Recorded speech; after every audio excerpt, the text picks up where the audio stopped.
24ویں پارے کے آخر میں اللہ کے عدل کامل کا بیان تھا، جس کی وجہ سے قیامت کے دن کسی پر بھی ظلم نہیں ہوگا۔ اب 25ویں پارے کے شروع میں یہ آیا ہے کہ قیامت کی متعین تاریخ کا علم صرف اللہ ہی کو ہے۔ لوگ خرید فروخت اور ذاتی دلچسپیوں میں لگے ہوئے ہوں گے کہ اچانک قیامت قائم ہو جائے گی۔ اس دن اللہ مشرکوں سے سوال کرے گا کہ کہاں گئے میرے وہ شریک جن کی تم عبادت کیا کرتے تھے؟ وہ انتہائی ندامت کے ساتھ جواب دیں گے کہ آج ہمارے درمیان کوئی بھی ایسا فرد نہیں جو تیرے لیے کسی شریک کا اقرار کرتا ہو۔ سورہ حمیم کے اختتام پر اللہ تعالیٰ نے اپنے بندوں کے ساتھ وعدہ فرمایا ہے کہ وہ اس کائنات اور خود انسان کی ذات کے اندر جو راز ہے ان کے بارے میں انہیں اطلاع دے گا، اور یہ راز جب کھلیں گے تو ہر کوئی جان لے گا کہ یہ کتاب برحق ہے۔ اللہ کا یہ وعدہ سچا تھا اور گزشتہ 1400 سال سے اس وعدے کو نبھایا جا رہا ہے۔ کائنات اور انسان کے بارے میں ایسے ایسے انکشافات ہو رہے ہیں، ایسے ڈسکوریز ہو رہی ہیں جن کا قدیم زمانے کے انسان نے کبھی تصور بھی نہیں کیا تھا۔ بالخصوص ہمارا جو زمانہ ہے وہ انکشافات، ایجادات اور تحقیقات کا زمانہ ہے، سائنٹیفک ایرا ہے۔ کوئی دن نہیں جاتا جب انسان اور کائنات کے بارے میں کوئی نئی تحقیق اور کوئی نیا انکشاف سامنے نہ آتا ہو۔ بتائیے کس نے سوچا تھا کہ انسان چاند تک پہنچ جائے گا؟ کسی کے حاشیہ خیال میں بھی یہ بات نہ آئی ہوگی کہ مشرق میں رہنے والوں کی آواز اہل مغرب اور اہل مغرب کی آواز اہل مشرق سن سکیں گے، بلکہ آج تو آوازوں کے ساتھ ساتھ انسان ایک دوسرے کی صورتوں اور حرکات کو بھی دیکھ سکتا ہے ویڈیو کی شکل میں۔ ایک وقت تھا کہ انسان سورج کو کائنات کی عظیم ترین چیز سمجھ کر اس کے سامنے جھکتا تھا۔ آج اس نے معلوم کر لیا کہ نظر آنے والا سورج تو کائنات کا ایک چھوٹا سا کرہ ہے، چھوٹی سی ایک بال ہے، اور اس جیسے کئی 100 ملین سورج پس پردہ موجود ہیں۔ انسان سمندروں اور دریاؤں کے پیٹ میں گھس گیا اور اس کے پیٹ میں جو کچھ چھپا تھا اس نے اسے دیکھ لیا۔ انسان نے اپنے جسم، اس کی بناوٹ، اس کی خصوصیات اور اس کے اسرار و رموز کے بارے میں بہت کچھ معلوم کر لیا۔ انسانی نفسیات کے بارے میں بھی اس پر کئی راز منکشف ہوئے ہیں، لیکن اس کے باوجود کس کے اندر جرت ہے کہ وہ دعویٰ کر سکے کہ وہ کائنات اور انسان کے سارے رازوں سے واقف ہو گیا ہے، اور علماء کی تحقیق اور سائنسی ترقی کمال کی آخری حد تک پہنچ گئی ہے۔ علم و تحقیق کی اس تیز رفتاری کا کوئی بھی مذہبی کتاب قرآن کے سوا ساتھ نہیں دے سکتی۔ یہی بات قرآن کو دائمی معجزہ ثابت کرتی ہے۔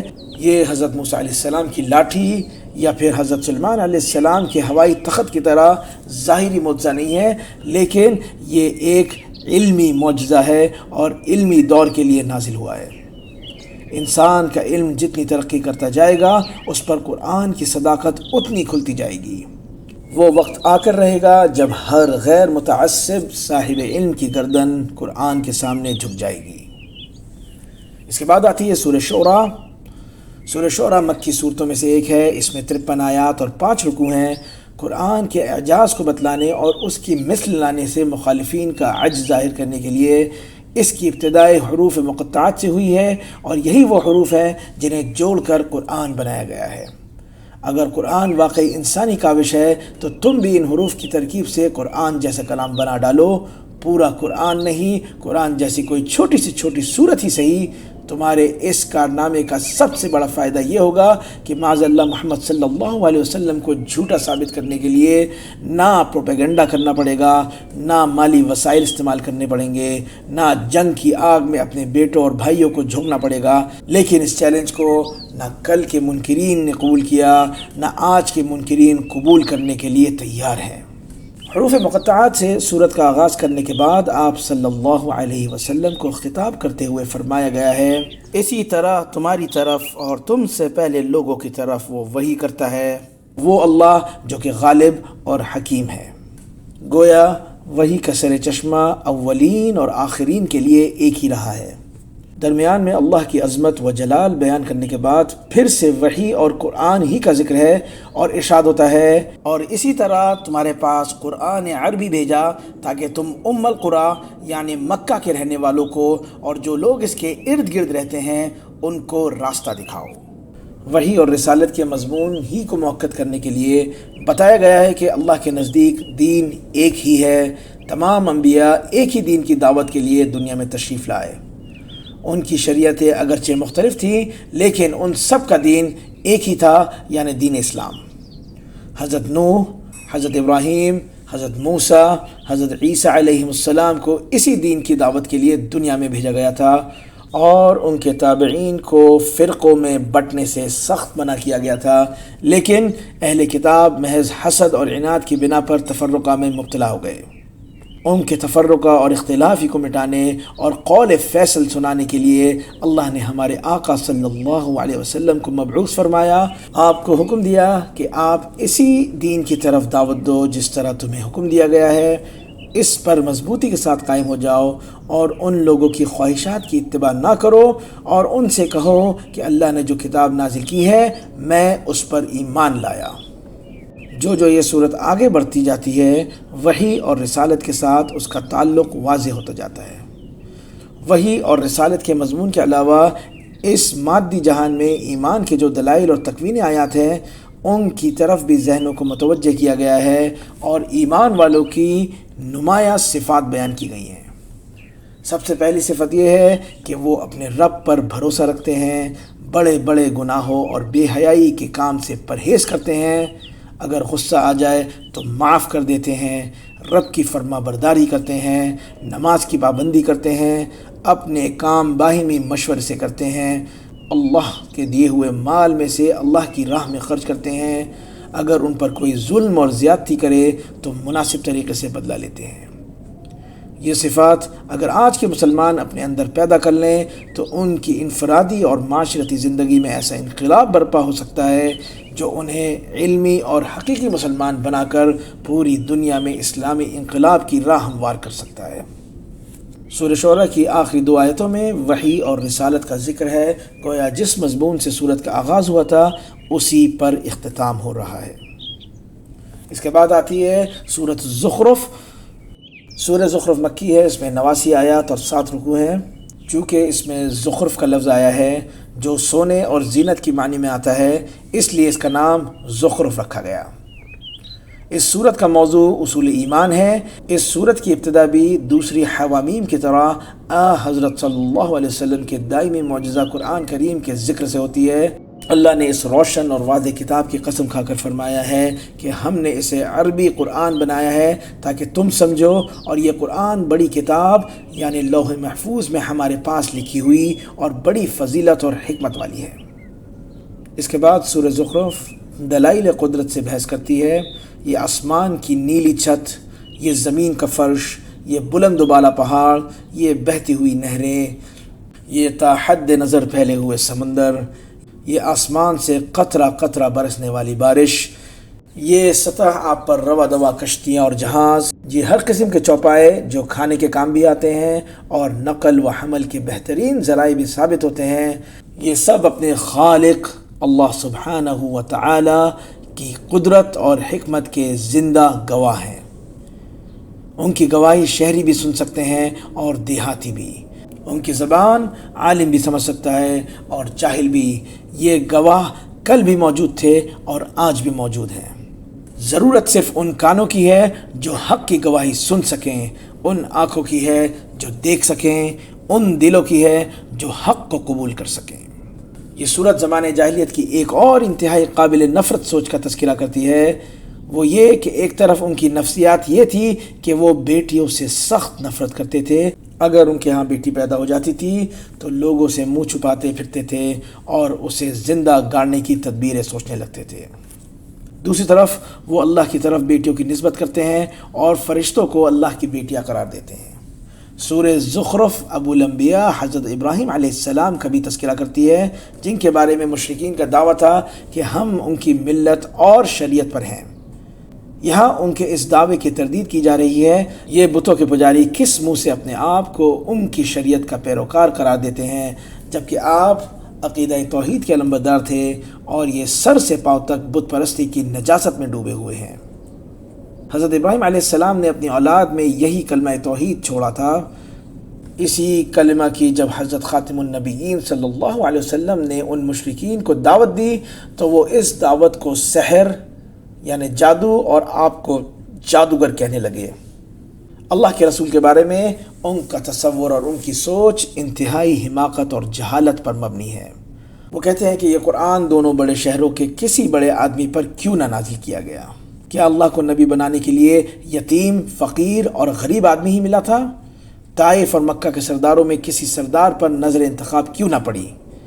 اس کا جو جواب دیا گیا اس کا حاصل یہ ہے کہ ان کے درمیان گزر بسر کے ذرائع تک پر انہیں کوئی اختیار نہیں، وہ خود اپنے رزق کے بھی مالک نہیں۔ جب رزق کی تقسیم میں ان کا کوئی اختیار نہیں تو نبوت جیسے عظیم منصب کی تقسیم اور انتخاب میں انہیں کوئی اختیار کیسے دیا جا سکتا ہے؟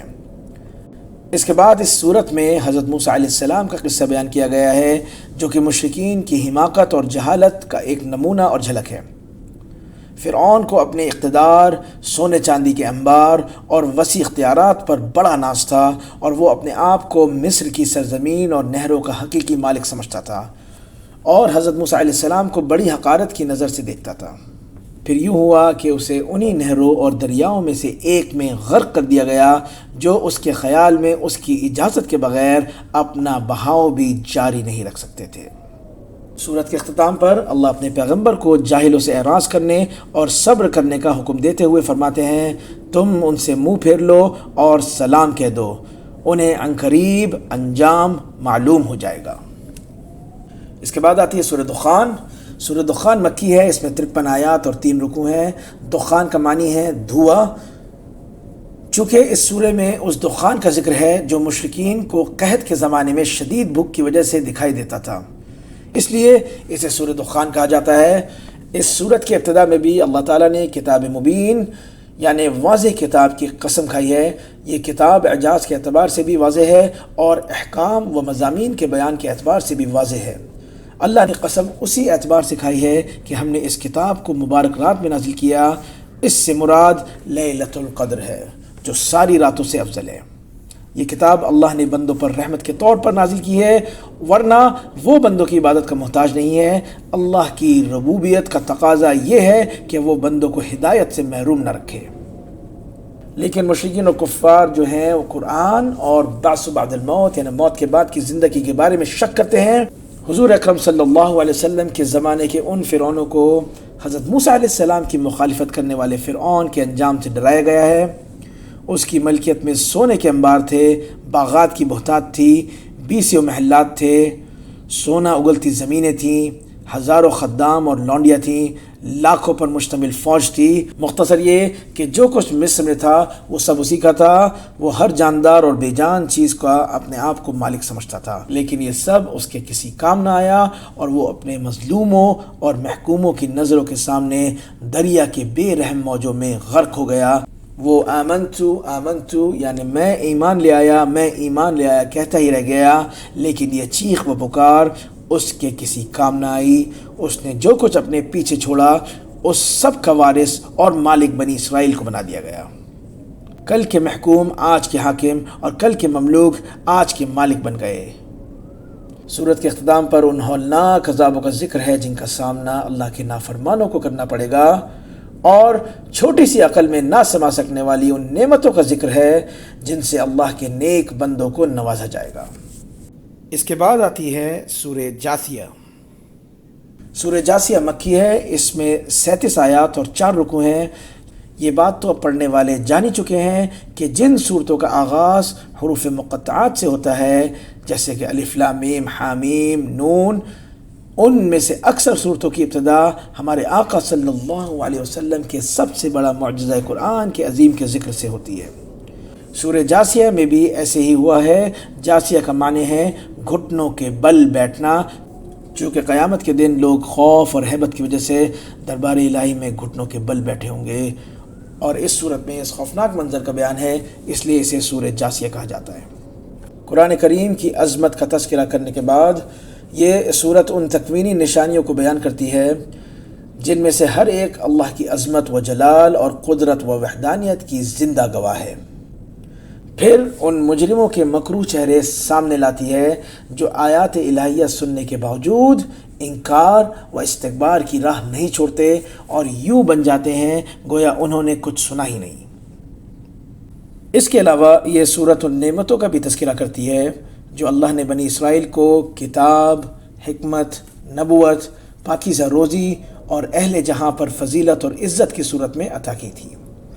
چاہیے تو یہ تھا کہ ان نعمتوں سے سرفراز ہونے کے بعد وہ اطاعت کا راستہ اختیار کرتے، لیکن ہوا یہ کہ وہ بتدریج سرکشی اور معصیت کی راہ پر چل نکلے۔ اس صورت کے اختتام پہ منظرکشی والا انداز اختیار کیا گیا ہے۔ یوں محسوس ہوتا ہے کہ قیامت قائم ہو چکی ہے، حشر کا میدان ہے، لوگ خوف کی وجہ سے گھٹنوں کے بل گرے ہوئے ہیں، اللہ لوگوں سے مخاطب ہے اور کہا جا رہا ہے تم نے قیامت کو بھلا دیا، آج تمہیں بھلا دیا گیا۔ تم آیات الہیہ کا مذاق اڑاتے تھے، آج تم مذاق بن کر رہ گئے ہو۔ یہاں 25واں سپارہ ختم ہوا۔ وآخر الدعوانا ان الحمد للہ رب العالمین۔